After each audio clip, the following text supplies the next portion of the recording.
As I keep thinking about the story of David and Saul, something keeps standing out to me, and it's the fact that David never took matters into his own hands, even though, humanly speaking, he had every reason to.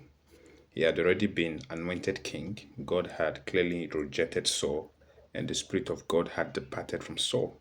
By every spiritual standard, Saul had no business remaining on the throne. He had disobeyed God, spared what God told him to destroy, shifted the blame onto others, and still stumbly clung to power. A humble and remorseful person would have stepped down, but Saul didn't. Now, imagine what that must have looked like from David's perspective. He knew that he was chosen, he knew that there was a promise over his life, yet nothing seemed to be happening. The process was slow, the waiting was long, and everything probably felt delayed.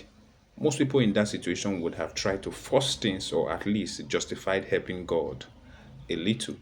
Then what looked like the perfect opportunity came. Saul was alone in a cave, vulnerable and defenseless, completely within David's reach. And the men around David even encouraged him, telling him that this was the day the Lord had delivered his enemy into his hands and that he could do whatever seems right to him. Remember, David was given not one, but two opportunities to end it all. The second opportunity was even more striking. God Himself caused a deep sleep to fall upon Saul and his men. This was not accidental. If David had missed the first chance, here was another, arguably an even clearer one. No resistance, no struggle, no consequence in sight. And still, David held firmly to what he had already resolved in his heart. God forbid that I should stretch out my hand against the Lord's anointed. You know, David could have facilitated his own ascension to the throne in that moment. He could have ended the waiting, the hiding, the fear, the injustice, but he refused to do what God had not instructed him to do. David made his position clear. God would deal with Saul, whether by divine judgment, natural death, or death in battle. That was God's responsibility. What appeared to be an opportunity was actually a test. David refused to help God. He refused to rush what God had promised because he understood something many of us struggle to accept. If God truly makes a promise, then God is responsible for fulfilling it, and we don't have to force it into existence through shortcuts.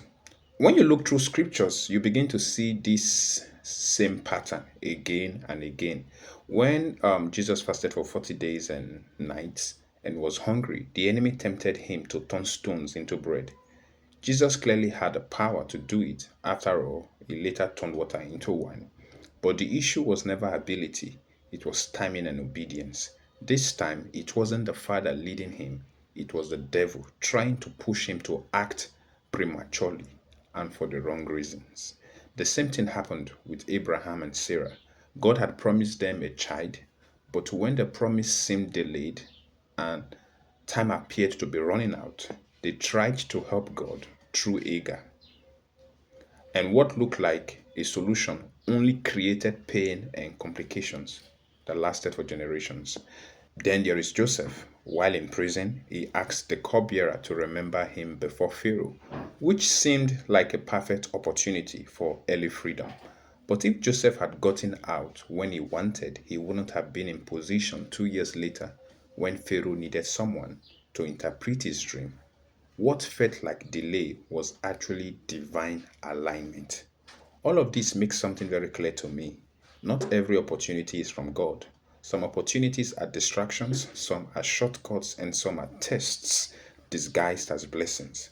In seasons of waiting and preparation, there will always be moments that tempt us to take control, to manipulate outcomes, to push doors open prematurely, or to speed things up because we feel God is moving too slowly.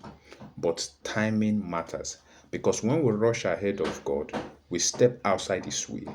And when we try to force what He promised, we risk creating problems He never intended for us.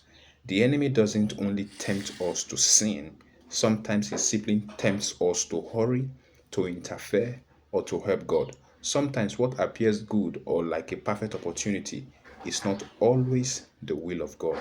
But David shows us a better way to trust, to wait, to obey, and to let God open doors in His own time. Because what God truly gives you, you won't have to steal, compromise, or cut corners for.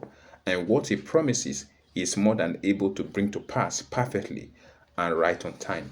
Waiting for God's timing is not passive, it is an act of trust, and refusing to act prematurely is often the greatest demonstration of faith. Never sacrifice obedience for speed. God's plan never requires disobedience to succeed. If God has to be disobeyed for it to work, it was never His will to begin with. Obedience may feel slower, but it keeps you aligned. Speed without alignment leads to regret. And I will say this lastly.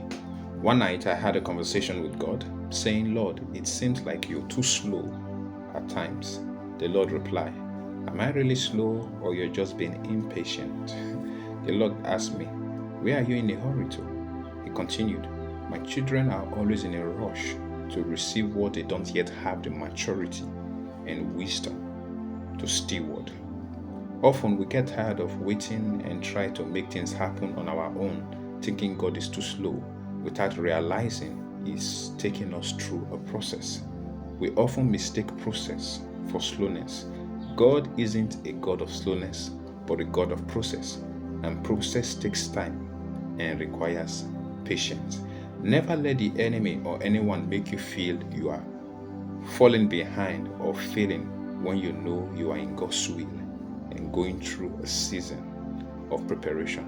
Stop comparing yourself with others and focus on what God is doing in your life this season. With God, it's never late. His blessings may delay, but when they come with an overflow. When the set time comes, everything will fall into place and work in your favor. Let go of the driving wheel and trust God's plan and timing. God isn't slow, He is taking you through a process.